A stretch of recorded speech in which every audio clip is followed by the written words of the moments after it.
देश न्यूज में आपका स्वागत है। मैं हूं आपके साथ धर्मिष्ठा और आप देख रहे हैं हमारा खास कार्यक्रम चक्कर राजनीति का।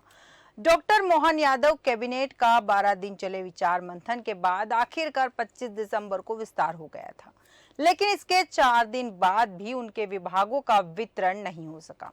इसकी वजह से मंत्रियों के अलावा अफसरों में कयासों का दौर चल रहा है। मुख्यमंत्री द्वारा शपथ ग्रहण के बाद ही मंत्रियों के विभागों की सूची बनाकर दिल्ली भेज दी गई। इसके बाद से ही आलाकमान की हरी झंडी का इंतजार बना हुआ है। शपथ ग्रहण के बाद माना जा रहा था कि 1-2 दिन में मंत्रियों को विभाग बांट दी जाएंगे, लेकिन मामला अब भी अटका हुआ है। भाजपा आलाकमान के लंबे मंथन के बाद जाति और क्षेत्रीय समीकरण साधते हुए डॉक्टर मोहन यादव सरकार के मंत्रिमंडल का विस्तार तो कर दिया गया, लेकिन अब विभागों का इंतजार समाप्त नहीं हो रहा। दरअसल मुख्यमंत्री के अलावा 2 डिप्टी सीएम को 13 दिसंबर को शपथ दिलाई गई थी। उसके बाद 25 दिसंबर को 28 मंत्रियों ने शपथ ली थी। मंत्रियों के शपथ लेने के दूसरे दिन मुख्यमंत्री द्वारा पहली कैबिनेट बैठक भी कर ली गई। इसमें सीएम ने सभी नए मंत्रियों के पसंदीदा कामकाज को लेकर सूची तैयार की है। फिलहाल विभागों के अभाव में मंत्री भी खाली बैठे हैं। वे सिर्फ मेल मुलाकातों में ही समय व्यतीत कर रहे हैं। कहा जा रहा है कि विभागों के वितरण में सबसे बड़ा पेंच सिंधिया समर्थक मंत्रियों के विभागों को लेकर फंसा हुआ है। दरअसल इन मंत्रियों द्वारा अपने पुराने विभागों के लिए दबाव बनाया हुआ है। दरअसल पिछली सरकार में श्रीमंत समर्थक मंत्रियों के पास बड़े और मलाईदार विभाग थे, जिनमें ग्रामीण विकास और पंचायत परिवहन, राजस्व और जल संसाधन शामिल है। इसके अलावा दूसरा बड़ा पेंच गृह विभाग को लेकर भी फंसने की खबरें आ रही है। मंत्रियों को विभाग नहीं मिलने की वजह से सरकारी कामकाज भी प्रभावित हो रहा है। अहम बात यह है कि दोनों उप मुख्यमंत्री भी बिना विभाग के ही बने हुए हैं। उधर अफसरों में भी असमंजस की स्थिति बनी हुई है। बड़ी प्रशासनिक सर्जरी, सूत्रों का कहना है कि बड़ी प्रशासनिक सर्जरी होने की स्थिति बनी हुई है। 1-2 दिन में मंत्रियों के विभाग का बंटवारा हो सकता है। इसके बाद प्रदेश में बड़े स्तर पर प्रशासनिक सर्जरी की जानी है। इसमें मंत्रालय से लेकर मैदानी स्तर तक फेरबदल की बात कही जा रही है। अभी मुख्यमंत्री ने सिर्फ कुछ अधिकारियों को ट्रांसफर किए हैं। मुख्यमंत्री अब अपने अनुसार अधिकारियों की जमावट करेंगे। इसके अलावा उन अफसरों के भी तबादले किए जाने हैं जिनका कार्यकाल लोकसभा चुनाव से पहले एक ही स्थान पर पदस्थ हुए 3 साल का होने वाला है। इस विषय पर विस्तृत चर्चा के लिए हमारे साथ हमारे एडिटर सूरज पाठक जी जुड़ चुके हैं। सूरज जी नमस्कार। सूरज जी, आप तक हमारी आवाज आ पा रही है? हाँ धर्मिष्ठा, मैं सुन पा रहा हूँ। जी आप तक जी मेरी आवाज आ रही है? जैसा कि हम चर्चा कर रहे हैं यहाँ पे, मुख्यमंत्री के मंत्रिमंडल तो बन चुका है, लेकिन अभी तक विभागों का बंटवारा नहीं हुआ। बैठकों का दौर जारी है, मंथन लगातार चल रहा है। कहाँ पेच फंसा हुआ है? देखिए धर्मिष्ठा, इस विषय में सबसे बड़ी बात यह है कि मंत्रियों के विभागों का वितरण ना हो पाना सियासी गलियारों में कई तरह की चर्चाओं को जन्म दे रहा है। जी। कहा जा रहा है कि एक तो लंबा इंतजार रहा मतगणना में, फिर लंबा इंतजार रहा मुख्यमंत्री के नाम को चयन करने में, फिर उसके बाद लंबा इंतजार भी रहा मंत्रिमंडल के गठन में। मंत्रिमंडल के गठन हो जाने के बावजूद भी अभी तक मंत्रियों को विभागों का वितरण ना हो पाना, उनके पोर्टफोलियो का वितरण ना हो पाना कई सवाल खड़े कर रहे हैं। हालांकि इस बीच में मुख्यमंत्री डॉक्टर मोहन यादव 3 बार दिल्ली दौरा कर चुके हैं। सियासी गलियारों में चर्चा है, ये बताया जा रहा है कि मंत्रियों के पसंदीदा कामकाज की सूची भी दिल्ली भेज दी गई है जी। और अब वहां से हरी झंडी का इंतजार है। हालांकि विभागों के अभाव में मंत्री अभी खाली बैठे हुए हैं, वे सिर्फ मेल मुलाकातों में अपना समय व्यतीत कर रहे हैं। कहा जा रहा है कि विभागों के वितरण में सबसे बड़ा पेंच जो है सिंधिया समर्थक जितने मंत्री हैं उनके विभागों को लेकर अटका हुआ है। दरअसल इन मंत्रियों द्वारा अपने पुराने विभाग के लिए दबाव बनाया जा रहा है। ये भी सियासी गलियारों में चर्चा है कि इन मंत्रियों के पास में जो सिंधिया समर्थक मंत्री हैं, इनके पास जो पुराना विभाग था, उम्मीद लगाई जा रही कि उनको वापस दोबारा भी वही विभाग मिले। इस पर भी पेंच अटका हुआ है। साथ ही एक और है कि पिछली सरकार में जो था सिंधिया के जो मंत्री थे समर्थक, उनके पास बड़े और मलाईदार विभाग थे। इनमें ग्रामीण विकास और पंचायत विभाग, परिवहन विभाग, राजस्व विभाग, जल संसाधन विभाग ये शामिल थे, जो सिंधिया समर्थक मंत्रियों को पहले मिले हुए थे। और अभी भी ये उम्मीद लगाई जा रही है कि सिंधिया समर्थक जो 3 मंत्री हैं उनको वापस वही विभाग मिले। इसको लेकर पेंच अटका हुआ है। हालांकि ये भी बात आ रही कि कहीं ना कहीं मंत्रियों को विभाग ना मिलने से सरकारी कामकाज प्रभावित हो रहा है और सबसे बड़ी बात है कि दोनों उप मुख्यमंत्री भी अब तक बिना विभाग के बने हुए हैं। बिल्कुल। जो दोनों उप मुख्यमंत्री हैं उनके पास भी अभी तक कोई विभाग नहीं है। तो ये बात भी एक बड़ी वो मानी जा रही है कि आखिर क्यों अभी तक ऐसा अटका हुआ है। हालांकि ये भी माना जा रहा है कि अगर आज मुख्यमंत्री डॉक्टर मोहन यादव की केंद्रीय गृह मंत्री अमित शाह से मुलाकात हो चुकी है जी। और मुलाकात के बाद में वो देर शाम तक जो है देर रात तक वापस आ सकते हैं और उसके बाद में कभी भी जी। मंत्रियों के विभागों का ऐलान हो सकता है।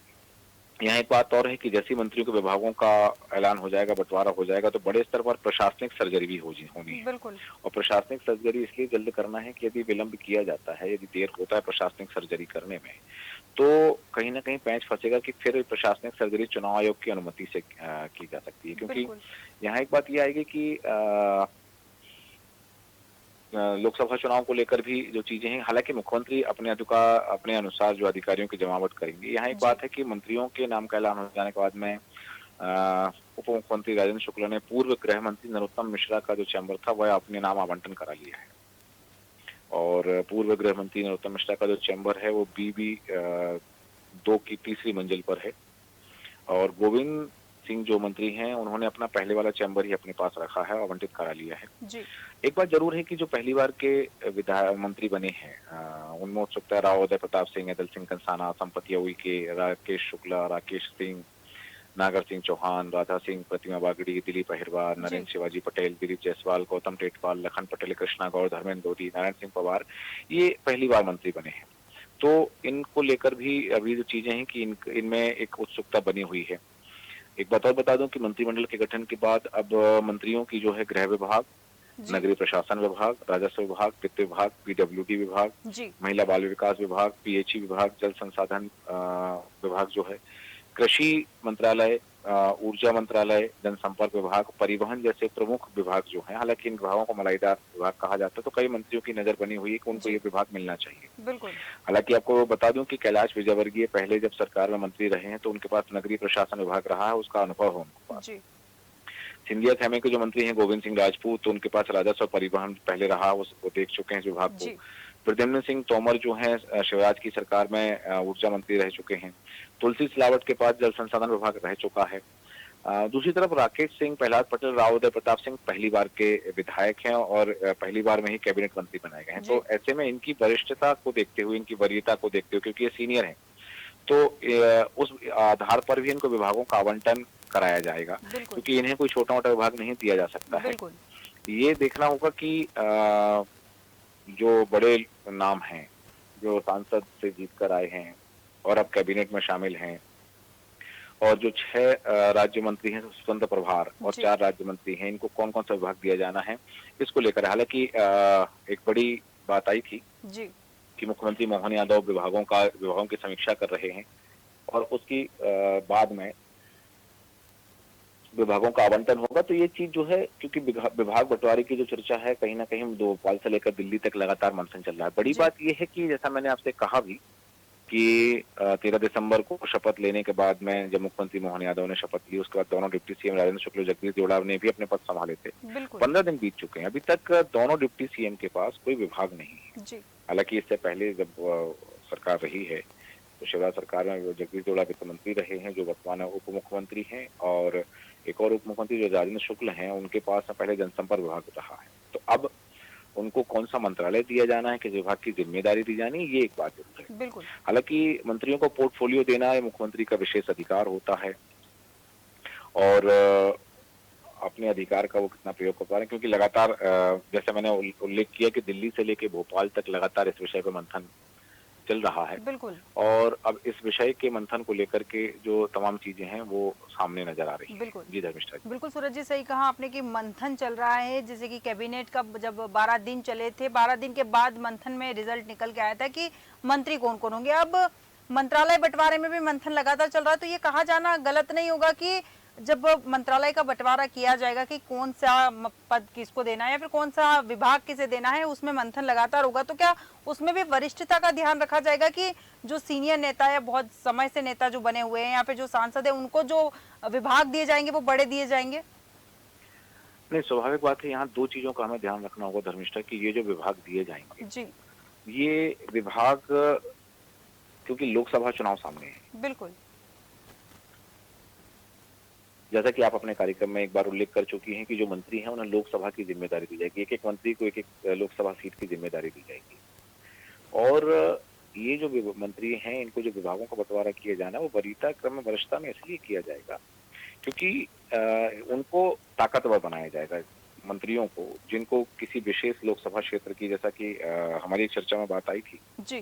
कि प्रहलाद पटेल पहले भी जो हैं वो लोकसभा सीट, छिंदवाड़ा लोकसभा सीट से चुनाव लड़ चुके हैं, लोकसभा चुनाव लड़ने का अनुभव भी है और अभी केंद्रीय मंत्री भी रहे हैं। तो ये जो तमाम चीजें हैं, कहीं न कहीं कैलाश विजयवर्गीय की बात करें हम बात करें प्रहलाद सिंह पटेल की, राव उदय प्रताप सिंह की, तो इन्हें ताकतवर बनाया जाएगा, इन्हें बड़े विभाग दिए जाएंगे।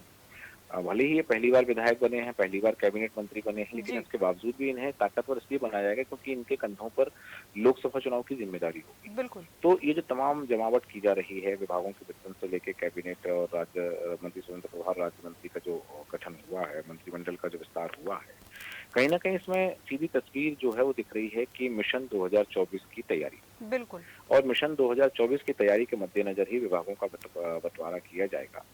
और इसमें एक सीधी बात ये सामने आएगी कि जिन मंत्रियों को, जबकि स्वाभाविक बात है कि जो छोटे विभाग हैं जी, वो विभाग स्वतंत्र प्रभार राज्य मंत्री जो हैं उनको दिए जाएंगे, लेकिन जो बड़े विभाग हैं वो कैबिनेट मंत्री के पास जाएंगे। तो 18 कैबिनेट मंत्री हैं और 18 कैबिनेट मंत्रियों के पास में हो सकता है कि एक मंत्री के पास में 2-2 विभाग या 3-3 विभाग भी जा सकते हैं। बिल्कुल। क्योंकि पिछली सरकार में भी हमने देखा कि जो मंत्री थे उनमें एक की संख्या कम थी और अभी जो हैं उनमें भी जो है अभी 3 मंत्रियों की, 4 मंत्रियों की जगह बाकी है। तो वो क्योंकि टोटल लगभग जहाँ तक मेरा अनुमान है कि 59 विभाग हैं, 59 विभाग हैं। कुछ विभाग तो मुख्यमंत्री स्वयं अपने पास ही रखते हैं, उनका संचालन करते हैं और बाकी विभाग में से जिन विभागों का बंटवारा किया जाना है उन विभागों में बड़े विभाग जो हैं ऐसे बड़े नामों को दिया जाएगा ताकि उनका जो कद है वो भी बड़ा रहे और उनके कद के हिसाब से, उनके नाम के हिसाब से उनको मंत्रालय बांटा जाएगा, विभाग बांटे जाएंगे। तो ये कहीं ना कहीं देखना दिलचस्प होगा कि क्योंकि समन्वय बिठाना बड़ी बात है और हालांकि कुछ मंत्री भी हैं जो अपनी पसंद बता चुके हैं या अपनी पसंद जाहिर भी कर रहे हैं कि कौन सा विभाग उनको पसंद है। बिल्कुल, बिल्कुल। जैसा मैंने उल्लेख भी किया कि नगरीय प्रशासन विभाग जो है कैलाश विजयवर्गीय पहले संभाल चुके हैं। तो अब ये भी चीज है कि इसमें कहीं ना कहीं एक बात मैं जरूर उल्लेख करना चाहूंगा कि मंत्रियों के बीच विभाग के बंटवारे को लेकर जो देर हो रही है उसमें विपक्ष लगातार सरकार को निशाने पर ले रहा है। बिल्कुल। और विपक्ष का भी कहना है कि ये इतना यदि सुस्त काम चल रहा है और इतनी ढिलाई से काम चल रहा है तो यहाँ एक बात जरूरी आएगी कि विपक्ष को मौका मिलेगा कि सरकारी कामकाज प्रभावित हो रहे हैं। बिल्कुल। एक बात है, विपक्ष ने जो सवाल उठाया है उनका कहना है कि मंत्रियों के बीच विभाग के बंटवारे में देर को विपक्ष अब जो है निशाने पर लेते हुए कांग्रेस के नेता जो कह रहे हैं कि बीजेपी के राष्ट्रीय अध्यक्ष को पत्र लिख दिया गया है जी। और उन्होंने कहा कि कांग्रेस का कहना है कि साफ समझ में आ रहा है कि मलाईदार जिले, मलाईदार विभागों की नीलामी चल रही है। ये कांग्रेस अब जो है आरोप लगाने लगी है। बिल्कुल। विपक्ष ने कहा कि बोलियां लगाई जा रही हैं। तो चूंकि विभागों का बंटवारा न होने से सरकारी कामकाज प्रभावित हो रहा है, योजनाओं के संचालन में कहीं ना कहीं सुस्ती आ रही, तो ये जो तमाम चीजें हैं इसको देखते हुए विपक्ष को वही मौका मिल गया है और विपक्ष ने सरकार पर निशाना भी साधा है। बिल्कुल। तो ये हालांकि एक बात है, इसमें ये भी बात कही जा रही थी कि जो छत्रप वाली नीति थी वो तो खत्म कर दी है। अब भारतीय जनता पार्टी में छत्रप का जो कल्चर था वो छत्रप कल्चर खत्म कर दिया है। बस ये है कि विभागों के बंटवारे को लेकर के हो सकता है कभी भी किसी भी पल खबर आ सकती है क्योंकि दिल्ली में भी लगातार मंथन हो रहा है और मुख्यमंत्री मोहन यादव जो है वो दिल्ली दौरे पर लगातार हैं और दिल्ली के नेतृत्व से लगातार संपर्क में हैं। तो कभी भी वो चीज सामने आ सकती है कि विभाग जो है वो जल्द आवंटन कर दिया जाएगा विभागों का और विभागों के आवंटन के साथ ही साथ जैसा मैंने उल्लेख किया कि केंद्रीय गृह मंत्री अमित शाह से उनकी मुलाकात हो चुकी है और जेपी नड्डा से मुलाकात के तुरंत बाद हो सकता है कि घोषणा कर दें या भोपाल आकर के घोषणा करें या मे बी की संभावना है कल सुबह सुबह भी घोषणा हो सकती है। बिल्कुल। क्योंकि मंत्री जो है बिना विभाग के बैठे हुए हैं और 12 दिन विचार मंथन का 25 दिसंबर को विस्तार तो हो गया था और मंत्रियों के हाथ अभी खाली हैं क्योंकि उनके पास विभाग का आवंटन नहीं हो सका है। बिल्कुल। तो दिल्ली से लगभग तय होना है और मुख्यमंत्री डॉक्टर मोहन यादव का दिल्ली दौरा भी इसी उद्देश्य से है। केंद्रीय गृह मंत्री अमित शाह से उनकी मुलाकात, जेपी नड्डा से उनकी मुलाकात इसी चीज को लेकर के है और बहुत जल्द जो है कभी भी हो सकता है, आज देर रात तक या कल सुबह तक हमारे सामने वो तमाम नाम होंगे कि किस किस मंत्री को कौन कौन सा विभाग बांटा गया है। जी बिल्कुल बिल्कुल सूरज जी, सही कहा आपने कि भी किसी भी वक्त खबर आ सकती है कि किस मंत्री को कौन सा विभाग आवंटित किया गया है। लगातार मंथनों का दौर शुरू है, लगातार बैठकें हो रही है और भारतीय जनता पार्टी यहाँ पर फूक फूक कर कदम रख रही है, क्योंकि वो मंत्रालय बंटवारा करते वक्त भी ध्यान रखना चाहती है कि कोई भी मंत्री ऐसा ना हो जो रूठ जाए। और लोकसभा सामने है, लोकसभा चुनाव की तैयारी के चलते वो किसी भी मंत्री को नाराज भी नहीं करना चाहते, लेकिन उन्हें आजादी भी नहीं देना चाहते। इसी के तहत देर हो रही है। तमाम जानकारी के लिए और हमारे साथ बने रहने के लिए बहुत बहुत धन्यवाद सूरज जी आपका। मुख्यमंत्री द्वारा शपथ ग्रहण के बाद ही मंत्रियों के विभाग की सूची बनाकर दिल्ली भेज दी गई थी। इसके बाद से ही आला कमान की हरी झंडी का इंतजार बना हुआ है। अब देखना दिलचस्प होगा कि आला कमान ने कौन से विभाग के लिए कौन सा मंत्री तय किया है। हमारे आज के खास कार्यक्रम में फिलहाल इतना ही। बने रहिए देश न्यूज के साथ।